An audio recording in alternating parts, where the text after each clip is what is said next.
જૂનાગઢના ભેસાણ તાલુકાના ભાટ ગામમાં મોડી સાંજે માલધારીનો ડેલો ઠેકીને દીપડાએ ઘૂસીને ઘેટાનું મારણ કર્યું અને ઘરના બે વ્યક્તિને ઘાયલ કર્યા હતા। ભેસાણ તાલુકાના ભાટ ગામમાં મોડી સાંજના ગામમાં દીપડો ધસી આવતા ગામમાં ભાગદોડ મચી હતી। એક માલધારીના ઘરે મોડી સાંજે વંડી ઠેકીને દીપડાએ ઘેટા ઉપર હુમલો કર્યો હતો। બાદમાં માલધારીને ખબર પડતા તેની ઓસરીમાં દીપડો આંટાફેરા કરતો નજરે ચડતા માલધારી નાગજીભાઈ કાનાભાઈએ હાકલા પડકારા કર્યા હતા, પરંતુ દીપડાએ માલધારી નાગજીભાઈ ઉપર હુમલો કર્યો અને તેમના પત્ની બચાવ કરવા આવતા દીપડાએ જયાબેન પર પણ હુમલો કર્યો હતો। બાદમાં દીપડો ઘરમાં ઘૂસી ગયો ત્યારે નાગજીભાઈએ બહારથી દરવાજો બંધ કરી દીપડાને ઘરમાં પૂરી દીધો હતો। બાદમાં ગ્રામજનોને જાણ થતા ટોળા ઉમટી પડ્યા હતા। બંને ઈજાગ્રસ્ત પતિ પત્નીને 108 મારફત જૂનાગઢ સિવિલ હોસ્પિટલમાં ખસેડ્યા હતા। ગામના આગેવાન પ્રવીણ વાઘેલાએ કિરીટ પટેલને જાણ કરતા તેણે વન વિભાગને જાણ કરતા સ્ટાફ તુરંત આવી પહોંચ્યો હતો અને મોડી રાત્રે વન વિભાગે રેસ્ક્યુ કરી દીપડાને પાંજરે પૂર્યો હતો।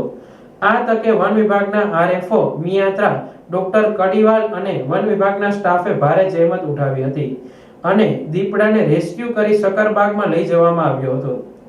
ગ્રામજનો અને આજુબાજુ વિસ્તારના 5-6 દીપડાઓ વસવાટ કરે છે, તો તેને ખસેડવા માટે વન વિભાગને રજૂઆત કરી હતી અને ઈજાગ્રસ્તને વહેલી તકે સહાય મળે તેવી પણ રજૂઆત કરી હતી।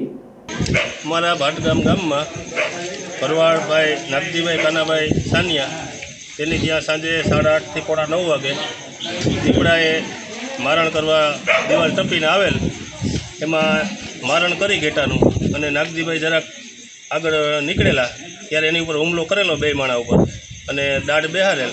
ત્યારબાદ અમે તાત્કાલિક કિરીટભાઈ પટેલને જાણ કરતા કિરીટભાઈ પટેલે તાત્કાલિક ડૉક્ટરને અને આરએફઓ ટીમને અહીંયાથી રવાના કરેલ અને તાત્કાલિક એમ્બ્યુલન્સની સુવિધા કરી અને હોસ્પિટલે અત્યારે તાત્કાલિક ત્યાં ટીમ સાથે રહી અને દાખલ કરાવેલ છે।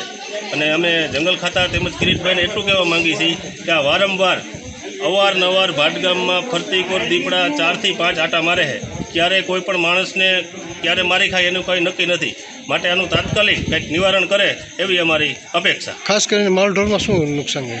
માલઢોરમાં ઘેટા બકરાની તો વારંવાર મારણ કરે જ છે, માણસ પણ હવે હુમલા કરવા માંડ્યા છે।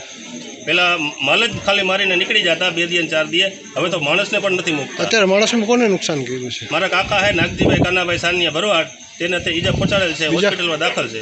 જયાબેન નાગજીભાઈ સાનિયા એને પણ ઈજા પહોંચી, એ પણ દવાખાને છે।